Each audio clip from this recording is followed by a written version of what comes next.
Vide ton sac, the new podcast by Nightline France, which gives a voice to students. Welcome to the 5th episode of the How Are You Vraiment podcast season here on Vide ton sac.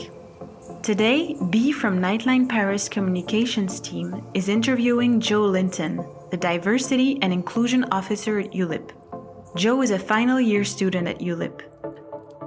We hope you find this episode interesting and share it with any peers who you think may benefit from it. Hello, Joe. Hi.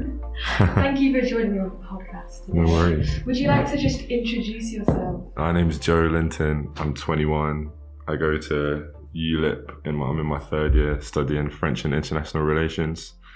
And I'm the Diversity and Inclusion Officer at Ulip and the founding member of the People of the Global Majority Society, formerly known as the BAME Society. So, can you tell us a little bit more about your involvement with activities like on the student union and just at Ulip? So, like in official capacity, it's been this year, but then like kind of started last year, where there was some posters that we found in one of the rooms at the university that we found a bit disagreeable. Mm-hmm. So me and a couple of my other fellow students went and took them down, and it kind of started this whole conversation about decolonization and diversifying the university and all that sort of stuff. So in a more unofficial capacity last year, I was kind of involved with conversations between the former president of the student union and a liaison from the staff, just to kind of see what we can do as a university within the curriculum and within extracurricular activities, just to improve the diversity of the university. Because at this point in time, university is still a very white university.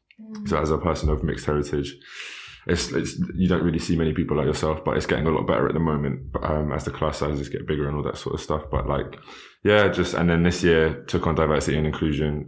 There wasn't a how there's BAME societies of the Black, Asian, minority, ethnic. I started that last year because there wasn't one.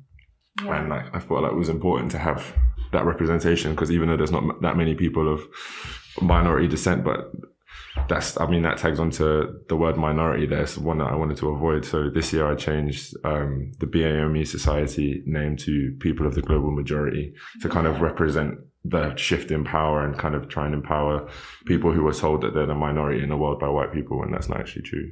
Yeah. So yeah. I think it's really interesting how you changed the name, and how obviously as linguists at Ulip as well, the important use of language and how that it has a more empowering dynamic. That's really cool. I'm really interested in the way power works in society and all that sort of stuff. I've doing a lot of reading during the first lockdown and stuff like that into power and how it functions within society and different organizations. So when it came to that, my dad's a university lecturer, and he signed, he was one of a group of Black and minority, in inverted commas, lecturers who signed to change BAME to BGM in order to represent, in order to change the way that we think about kind of people of different ethnic origins.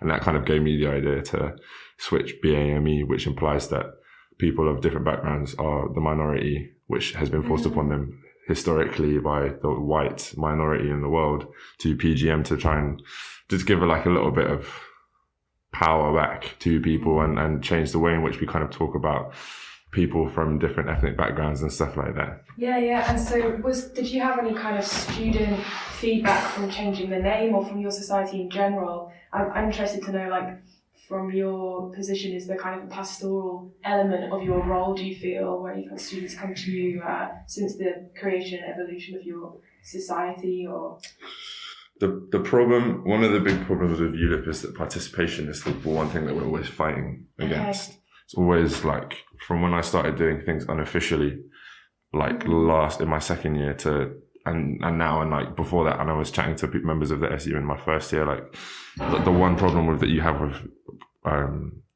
with getting this sort of stuff done and getting pastoral format is participation. Because no matter how much you advertise something, and it's something that we know, I'm sure you know about as well, the perpetual problem is participation and getting people to actually involve themselves in stuff. And at the end of the day, it's university. I'm not about to force anyone to do anything. I've met some good people, and the next diversity and inclusion officer, Linnea Beatty, is someone that I've met through this year and kind of talking about all that sort of stuff. And she's someone with great ideas and who's definitely going to help kind of advance the role.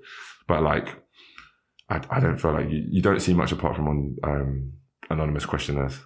Okay. You know, Yeah. that's kind of where you see the most amounts of people. Could you just, for people who are listening, explain what the Hidden People's series is? Hidden People is a seminar that I started in conjunction with the diversity and inclusion staff liaison, Joanne Bruton, Professor Joanne Bruton, and our SU president, India Baribal. And it's just basically this like seminar series where a lot of the things that we were talking about last year where it was a lot more abstract because we were talking about the thing that happened with these posters and everything like that. And it was kind of like, we need to create a space where we can talk about issues like this that have a casual setting, but also a grounding in academia. Mm-hmm. So Hidden People is a seminar series that we've put on. We've done 3 so far, and we've got another one coming up next week. Mm-hmm. Friday, and it's just kind of talking, we pick a topic, say our next topic is about ableism, okay. And then we kind of like ground it in some academic writings that Joanne kind of like helps us to find and all that sort of stuff, and then kind of present that, look at the academic writings in the seminar, and then kind of just have a broader discussion about the issue. So this one's focusing on ableism within the academy and stuff like that. And we've done class relations and race relations and sexuality and LGBTQ stuff. So it's been good to kind of have that discussion with people, and the turnout's always pretty good. I mean, yeah, I've attended 1 or 2 of the online sort of seminars, and I think they're really brilliant. So yeah, at the moment it's all been online, right, hasn't it? Yeah, it's all been online. I can imagine next year it'll be in person, which would be even better. Yeah. Because to have, you can't, it's hard to have a really good conversation over Teams, and we do a job of it, I'll tell you that. But like, it'll be much better doing it in person, definitely. Yeah. No, I think it's a really brilliant project. 100% hope it continues. I'm sure it will into next year.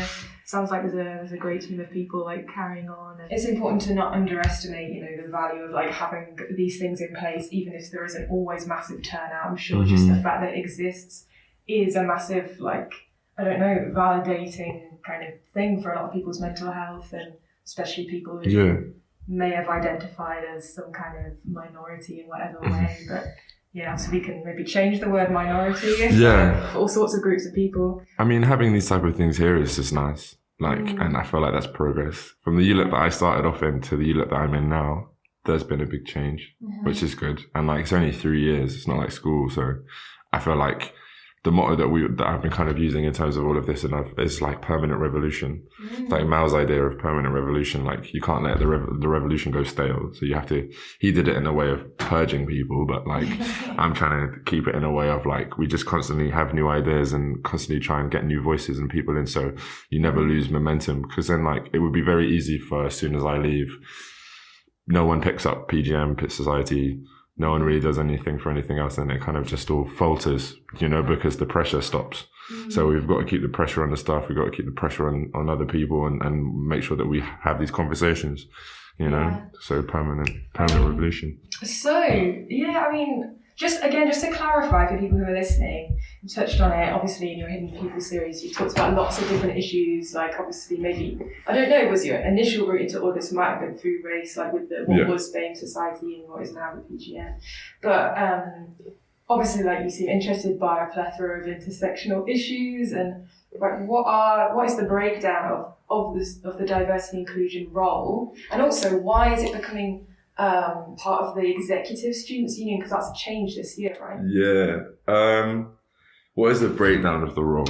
I think the breakdown of the role is to maintain an environment in which people of different backgrounds and different origins, whether that be race, gender, ethnicity, sexuality, or anything like that, can feel like they have a voice, feel like they are provided for by the university and the students, and feel like they are free from discrimination.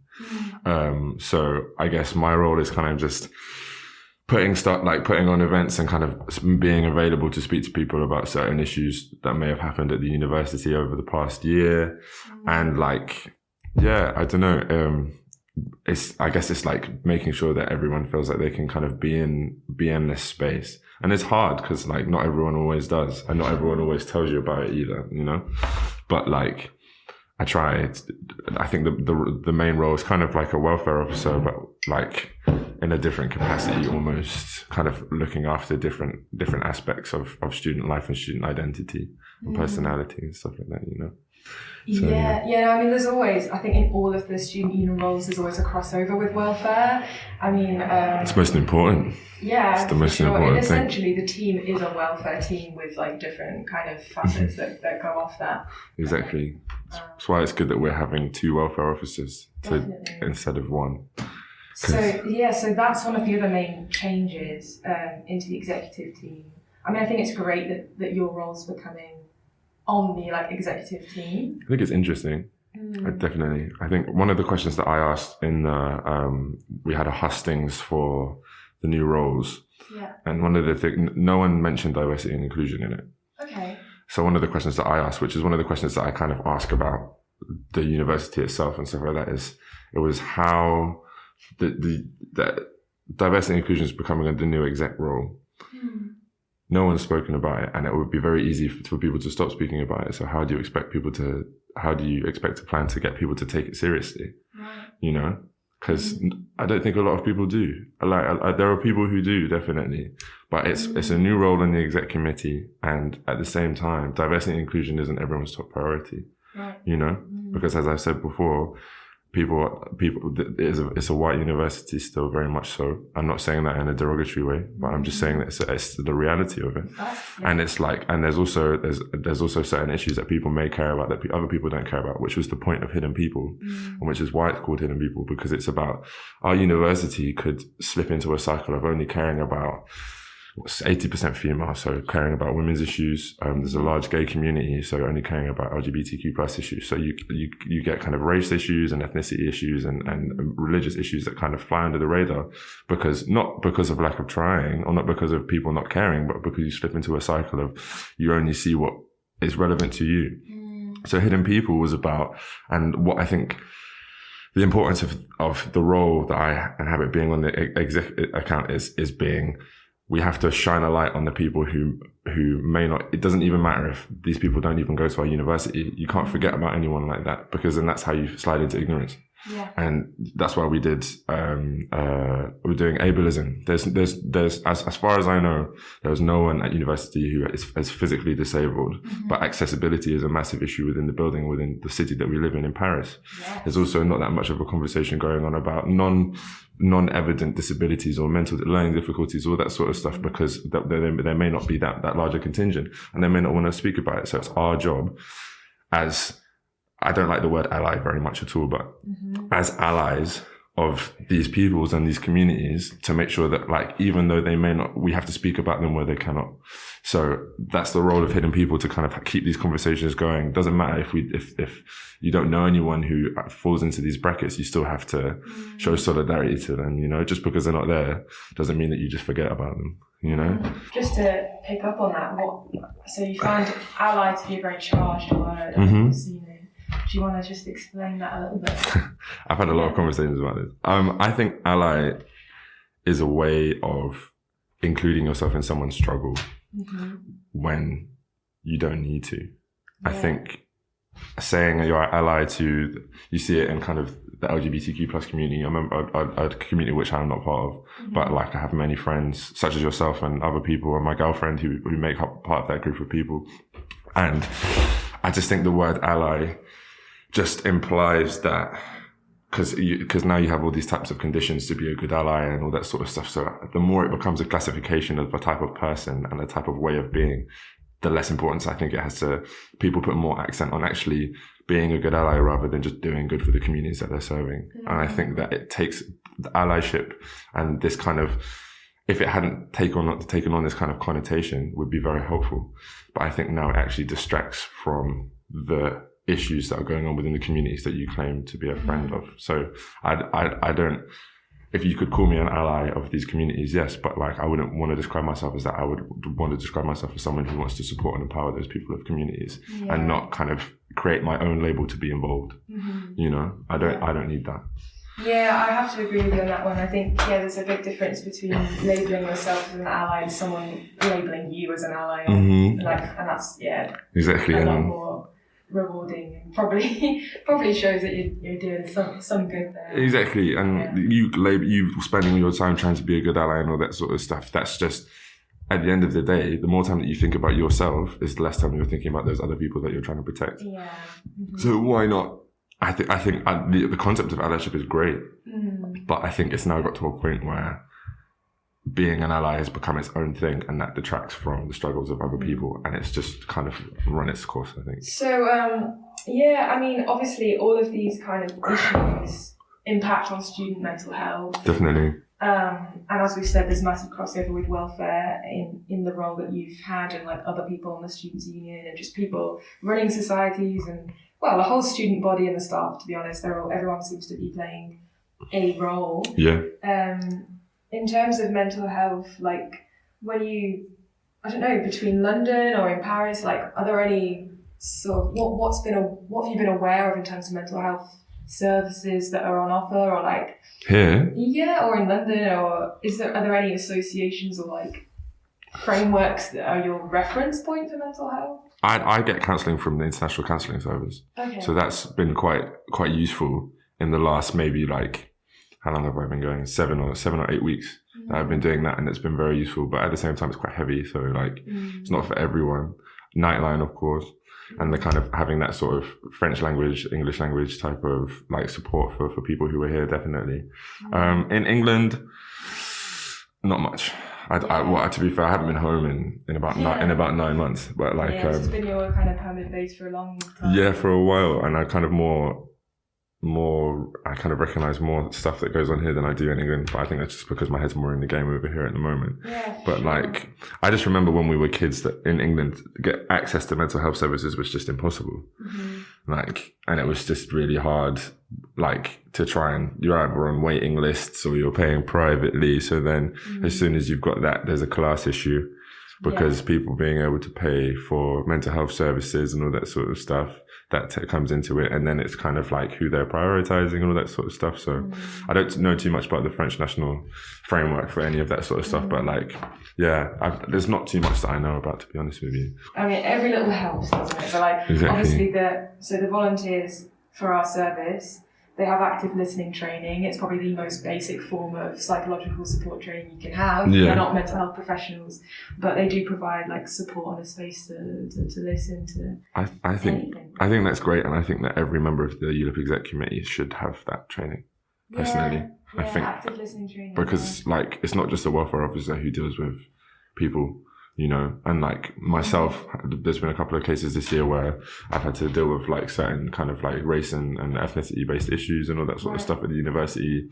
And like, I think everyone, even like the secretary and the treasurer, because like if you're on a role that is to do with power, I think you should be able to have the training to listen to people, because that's your job as someone who wields power, especially as someone who's on the executive committee. Your entire role is representation.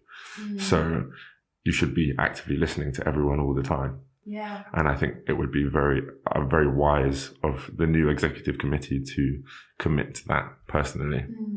Definitely. Yeah, I mean, it'll also help with kind of being careful around boundaries. Like obviously you're all students and peers. So yeah, I mean, with active listening, the idea is that you're not directive, you don't give advice specifically, you're, you know, just listening actively, to put it simply. So I think it could be helpful in many ways. Yeah, definitely. Definitely. Obviously, like, so mental health is a subject that I think we're both quite interested in and support. And like, how would you describe what mental health is to you? If you could sum it up. Wow. Why you find it important? What a question. It's a big question, but. I mean, just even looking at the times that we live in now, you know, the conditions that we live in, is talking specifically about young people, but also speaking about people maybe like our parents, you know, they grew up in a generation where you don't speak about it enough. And we, luckily enough, the conversation is going on now, we're talking about for younger people, but what about those older people who may still have this kind of idea of mental health that is very kind of screwed and twisted from their education on it in the 70s and the 80s and all that sort of stuff, you know. But mental health to me, I think, is just, God, I'm trying to think of like a good way of putting it. Mental health is complex and it is hard. It's one of the hardest things I think to kind of approach because you reach down into your most personal, the most personal part of yourself.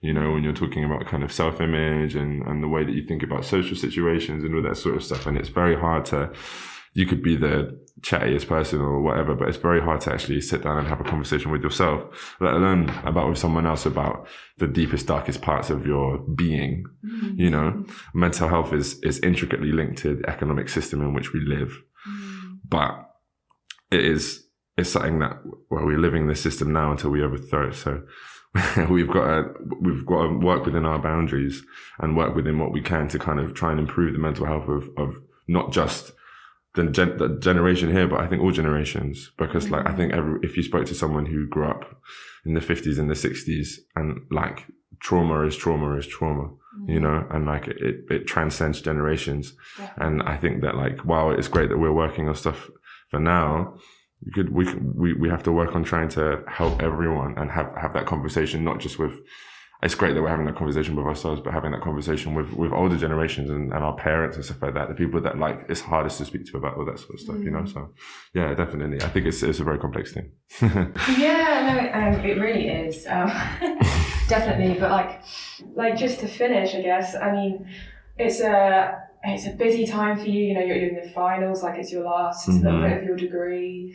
COVID is still kicking around, taking over everyone's lives. Mm-hmm. You know, you've got pretty weighty responsibilities still with the roles that, you know, you've been talking to us today about. Yeah. How do you envisage to kind of maintain your mental health, and do you have any specific strategies or goals for the next foreseeable future? Structure is a very big thing for me. That making sure that one of the ways in which I work on uni work is I don't work at home. Because home is the space where I chill. Mm-hmm. And so I go to the library. And then as soon as I leave the library, that's done, work done for the day. Mm-hmm. So then I have a very clear kind of work-life divide, which is nice. And then it maintains a kind of structure of what have I got to do today, which is quite nice. Just making sure I'm outside a lot as well, just for my own personal mental health. I'm someone who loves to explore. So something like that. And making sure, I think work-life balance is important, and people find that in different ways and people manage that in different ways, and certainly not everyone does it as the same as me, you know, but people just make it work how they make it work. But yeah, definitely making sure that I have a life outside the work that I do, because I love the work that I do, but at the same time, if your life is work, then how do you relax? You know, and how do you really, I guess some people like working all the time, but I don't. So yeah, no, I completely agree. I think work-life balance is super important, and you know, if you can't take the time to rest and recuperate, you won't be as effective when you do go back to work. Exactly. Do all the good stuff that you're doing. So I completely agree. 100%. And yeah, I think, again, I could talk about this for a long time, but interesting to talk about sort of sleep hygiene and workspace hygiene. And I'm sure during COVID, when a lot of people have been doing work from home or students have had classes online, that's been a bit harder to implement. Mm-hmm. But yeah, you've been able to go to the university's library a little bit, which is great. We're very lucky. Yeah, but for people listening who maybe don't have that space or for health reasons have to be really guarded at home, obviously there are small things you can do to try and separate the space that you live in into different work zones and relaxing zones. But yeah, I think definitely. That's really structure is really, really important. Mm-hmm. So yeah, but before we go for today, is there anything you'd like to add while we have you here? But just thanks so much for coming on. Thank you. Thanks to Nightline, and I guess just make sure that you look after yourself in a way that suits you. No one's method will work for anyone else. And I guess it's about finding a way to sort things out, you know. So maintain individuality whilst remembering your place in society and trying to help others. I think that's very important. I think that's a lovely sentiment to leave it on. Thanks so much. Thank you, man. Yeah, we'll leave it there. Cheers. Have a great day. You too. Take care, everyone. Thanks for listening. We hope you found that an insightful episode. A big thank you to Joe for his time and commitment to supporting his peers. If you're a student who can relate to any of the issues discussed in this episode, remember that if you are a Ulip student, you can turn to the Students' Union as well as the lecturers and student services staff. Make sure you subscribe to our YouTube channel so you don't miss out on our latest content. Follow us on Facebook, Instagram, and Twitter at Nightline France. And that was the last episode of the How Are You Vraiment podcast season here on Vide ton Sac. We hope you enjoyed this third season, and we'll see you in the next one. Take care!